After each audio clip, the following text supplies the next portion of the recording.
Title అది ఇడుపు కాగితం అనేది ఒక సినిమా టైటిల్. వాస్తవానికి దాంట్లో పవన్ కళ్యాణ్ గారిని తీసుకోవాల్సినటువంటి అవసరం ఆమెకు లేదు.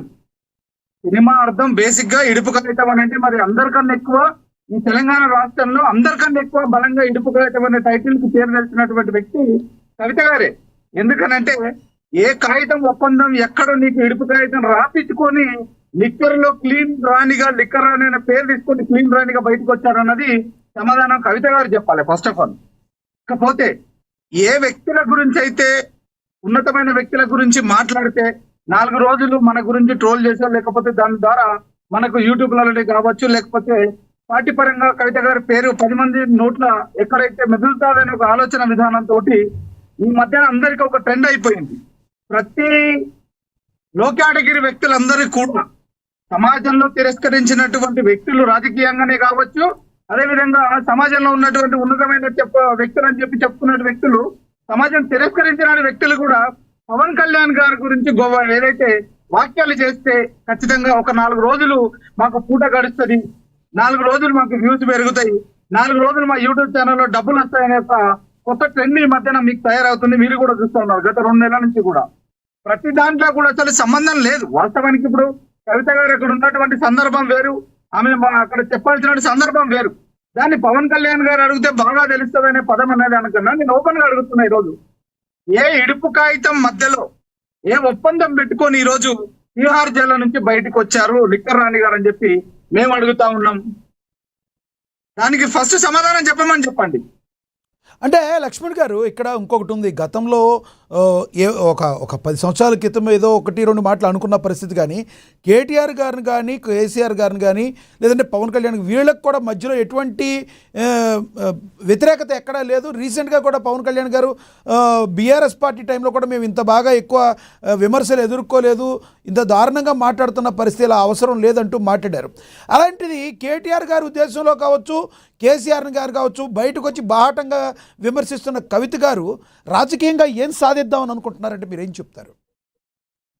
ఇక్కడ మీకు ఒక విషయం చాలా స్పష్టంగా మేము చెప్పదలుచుకున్నాం ఏంటంటే, ఆమె ఈ రోజు ఏదైతే బతుకమ్మ అనే ఒక పేరు మీద, తెలంగాణ సాంప్రదాయం అనేటువంటి బతుకమ్మ పేరు మీద తాను సంపాదించుకున్న పేరు ఏదైతే ఉందో, బతుకమ్మ పేరు మీద జనాలను మోసం చేసి బతుకమ్మ పేరు మీద తాను సంపాదించుకున్న పేరు తెచ్చుకొని తన సొంత తండ్రి, తన కుటుంబం ఉన్నటువంటి గత 9 సంవత్సరాల ప్రభుత్వంలో అన్ని రాజ్యభోగాలు అనుభవించి ఈ రోజు ఆ రాజ్యభోగాలు లేకపోయేసరికి బయటకు వచ్చి సొంత అన్నని కన్న తండ్రిని భవిష్యత్తు ఇచ్చినటువంటి పార్టీ పైన ఆమె ఇన్ని మాటలు మాట్లాడినప్పుడు పవన్ కళ్యాణ్ గారి పైన ఆరోపణలు చేస్తున్నారంటే అక్కడ ఎలాగో తెలంగాణ ప్రజలు వాళ్ళని దేకే పరిస్థితిలో లేరు కవిత గారిని. రోజు ఎవరి గురించి అయితే మాట్లాడితే 10 మంది నా గురించి మాట్లాడుకోగలుగుతారు అని ఒక ఆలోచన ధోరణితోటి ఎంతసేపు పవన్ కళ్యాణ్ గారి యొక్క ఆయన పైన వాక్యాలు మాట్లాడితే నాకు 4 రోజులు గడుస్తుందనే బలంగా నేను చెప్పగలను.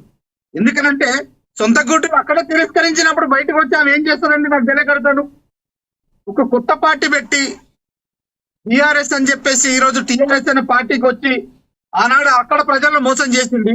ఈ రోజు మళ్ళీ కొత్తగా టీఆర్ఎస్ అని చెప్పేసి ఈ పార్టీ పెట్టి మళ్ళీ కొత్తగా జనాలను మోసం చేయడం కోసం అమ్మ అని ఒక రూపకంగా వచ్చింది తెలంగాణకి కొత్త దేవత.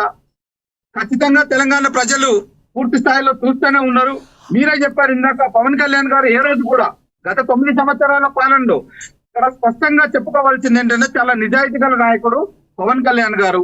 రాజకీయంలో ఇక్కడ తెలంగాణలో ఎన్నోసార్లు మీటింగ్ పెట్టిన సందర్భంలో కేసీఆర్ గారి గురించే కావచ్చు, కేటీఆర్ గారి గురించి కావచ్చు, ఆ పార్టీలో ఈ రోజు ఉన్నటువంటి దాసోస్ పవన్ గారి గురించే కావచ్చు, ఈ రోజు రాష్ట్ర ముఖ్యమంత్రి గురించే కావచ్చు, చాలా గొప్పగా చెప్పేటటువంటి వ్యక్తులు. ఎందుకనంటే ఆయనకు ఒక రాజకీయంగా విలువలతో ఉన్నటువంటి వ్యక్తులు బలంగా నిజాయితీగా చేస్తే మాత్రం ఖచ్చితంగా నిక్కాచిగా ఈ వ్యక్తి బలమైన వ్యక్తి అని చెప్పి గొప్ప ఒక దృక్పథం ఉన్నటువంటి వ్యక్తి పవన్ కళ్యాణ్ గారు. అలాంటి వ్యక్తిని పట్టుకొని ఈ రోజు నా పూట గడపడం కోసం, నా యొక్క పబ్బం గడపడం కోసం ఏ వ్యక్తి పైన విమర్శలు చేస్తే 4 రోజులు నేను ఛానల్లో కనిపిస్తాననే ఒక ఆలోచనతోటి పవన్ కళ్యాణ్ గారు చేసేటటువంటి యొక్క ధోరణ, ఆమె పవన్ కళ్యాణ్ గారి పైన చేసేటటువంటి ధోరణ ఏదైతే ఉందో ఖచ్చితంగా అది మానుకోవాలి. తెలంగాణ భవిష్యత్తులో ఖచ్చితంగా యా జన సైనికుడు తగిన బుద్ధి కూడా చెప్తారు. ఎస్, తెలంగాణకు అమ్మనైతా అంటున్నారు. అయితే వేరే మహిళ గురించి రాజకీయ సభల్లో మాట్లాడిన మీరు మహిళల పట్ల గౌరవం లేకపోతే ఏ రకంగా అమ్మవైతారని ప్రశ్నించే వారికి మాటల్లో వాస్తవం ఉందంటారా? నేను ఒక్కటి గుర్తు చేస్తున్నానండి. నిజంగా తెలంగాణకి ఈ రోజు అమ్మనైతానని చెప్పినటువంటి కవిత గారిని సూటిగా ఒక ప్రశ్న అడుగుతున్నాం మనం జనసేన పార్టీ నుంచి.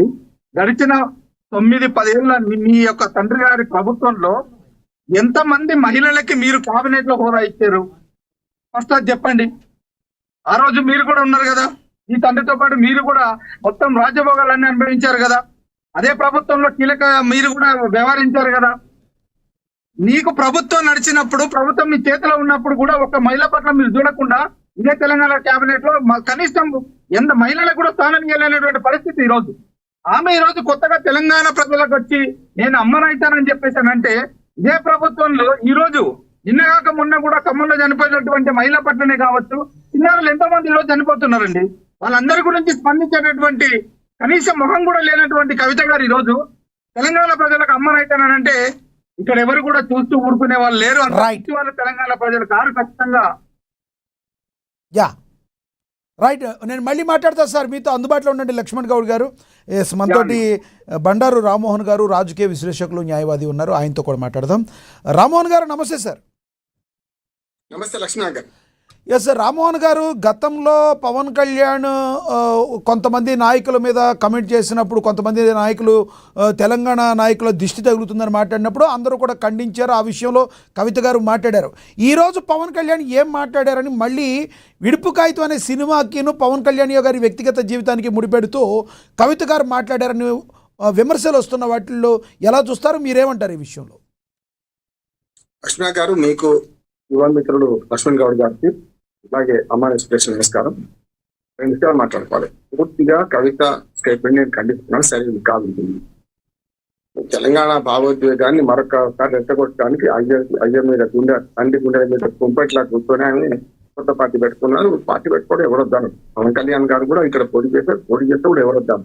దేశం మొత్తం మీద ఆఖరి జమ్మూ కాశ్మీర్ లో కూడా మనం పోటీ చేస్తాం. గతంలో జమ్మూ కాశ్మీర్ లో ఆస్తులు కొనడానికి ఆర్టికల్ బతకడానికి దేశం వస్తానికి ఎక్కడైనా ఏదైనా పార్టీ పెట్టుకోవచ్చు, ఎక్కడైనా బతుకోవచ్చు, ఎక్కడైనా ప్రజలు ఆదరించడం దాన్ని బట్టి ఉంటుంది. ఇప్పుడు తెలుగుదేశం వెళ్ళిపోయింది లక్ష్మణ్ గారు, ప్రజలు ఆదరించకపోతే పోయింది, అంతే కదా. జనసేన కూడా మొన్న 16 సీట్ల పోటీ చేశారు అసెంబ్లీలో, 1 గెలవలేదు. అట్లాగే దాదాపు 200 పైసలకు మన మున్సిపాలిటీలో పోటీ చేస్తారు. లక్ష్మణ్ గౌడ్ బాగా తెలుసు, 2 సీట్లు గెలిచారు. ఏమంటే ప్రజల ఆదరణ లేకుంటే పార్టీలు ఏమి అనగాడు. ఇప్పుడు మొన్న అంత పెద్ద ఉద్యమ పార్టీ గాడి కొట్టపోయిన 40 సీట్లకు 39 సీట్లకు పరిమితమైంది. తెలంగాణ తెచ్చిన పార్టీ అంటే ఏమైంది? అహంకారము, అవినీతిని ఎవరైనా తెలంగాణ ప్రజలు తిరస్కరిస్తారు. అవినీతిని సాధిస్తారు కానీ అహంకారం సహించారు. అది అహంకారం మాట అంటున్నారు. కవిత చెప్పిన తప్ప అంటున్నారు. అసలు ఏదైనా పవన్ కళ్యాణ్ జోక్యం గతంలో అయ్యే జాగిరా అంటే మనందరం స్పందించడం, అట్లానే మన కొబ్బరి చెట్టు వెళ్ళిపోయిన దాని మీద తెలంగాణ ప్రజల అవమానించి స్పందించడం. కానీ ఈ విషయంలో పవన్ కళ్యాణ్కి ఏమి సంబంధం అంటున్నాను. అంటే ఏం లేదు, ఒక చరిస్మా ఉన్న నాయకుడు మీరు విమర్శిస్తే చెల్లాలేస్తే మళ్ళీ పత్రికలు పెట్టుకోవచ్చు, ఇది ఒక దీన్ని వాడుకున్నామని చేసి ఆమె వ్యక్తిగతంగా చాలా విషయాలు మాట్లాడుతుంది. అడుసులు ఒక్కనేలా కాలు గలగనేలా అన్నట్టు ఆమె మాట్లాడడం వల్ల ఆమెకే నష్టం అంటున్నాం. మహిళా గౌరవంతో ఇప్పటి కూడా జనసేన నాయకులు కానీ అందరూ చూసుకుంటున్నాం. నిజంగా చెప్పాలంటే తండ్రి గుండెల మీద కుంపటిగా కడుచుకుంటే కాళ్ళ మీద పడుతుందని కవితను సస్పెండ్ చేసి ఊరుకున్నారు. కానీ తెల్లాలేస్తే మీరవసరం తిట్టాల్సిన పరిస్థితి వస్తుంది కదా. అని ఒక్కదానిలా కాదు, ఒక ఆయనేమో వాడు గుంటనక్క అంటది మన భావాన్ని పట్టుకోండి, అన్నను పట్టుకుని ఇంకో మాట, తండ్రినేమో మారిన మనిషి మర మనిషి అంటది. ఇంకేం కావాలి? ఆమె నిజంగా మన లక్ష్మణ్ గౌడ్ అన్నట్టు అన్ని రకాలు అనుభవించి అప్పుడు ఏం మాట్లాడకుండా పదవులు ఉన్నప్పుడు పెదవులు మూసుకొని అధికారం పోయిన తర్వాత నిజంగా చెప్పాలంటే ఆ కన్న బిడ్డగా తండ్రి వెంబడి ఉండాలి. ఒక రకంగా చెప్పాలి, పంచైనా చెడ్డ తప్పైన ఒప్పైనా తెలంగాణ సమాజం ఆ మాట అంటుంది. ఆమె అట్లా ఎవరికి మర్యాద లేదు. ఆఖరికి గుంటకల్ల జగదీశ్వరుని పట్టుకొని పొట్టోడు అంటది, ఇల్లు పుట్టు అంటది. ఎవరిని పడితే వాడిని మాట్లాడితే నిన్ను కూడా కామెంట్ చేస్తారు కదా. బాడీ షేమింగ్ అనేది తప్పు, ఒక మహిళగా ఆమె చేసింది తప్పు అంటున్నారు. అసలు ఇడుపు కాయడం సినిమాకు పవన్ కళ్యాణ్ ఏం సంబంధం? ఆయన దించిండా, ఆయన లేచిండా, ఆయన కనీసం ఈ విషయాలు ఏమైనా స్పందించిండా? మొన్ననే ఆయనకు అర్థమైంది. మొన్న మంచి మాట అన్నాడు పవన్ కళ్యాణ్. నేను స్పష్టంగా చెప్తున్నాను, ఆంధ్రప్రదేశ్ రాజకీయాల్లో పవన్ కళ్యాణ్ గేమ్ చేంజర్ గా మారిండు.